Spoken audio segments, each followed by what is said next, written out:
আসসালামু আলাইকুম রহমতুল্লাহি বরকাত। মুখটা একটু খারাপ করবো তো বেদবি হইলে অবশ্যই মাফ করে দিবেন। আমার প্রবাসীদের নিয়ে হলো ভিডিওটা আমি অবশ্যই ফেসবুকে ছাড়বো, এর জন্য কিছু মাইনা চলতে হবে।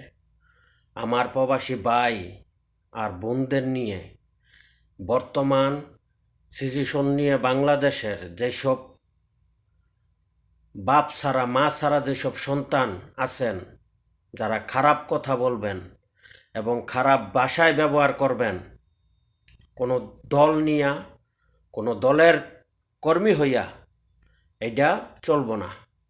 কোনো দিন করবেন না এই কাজ।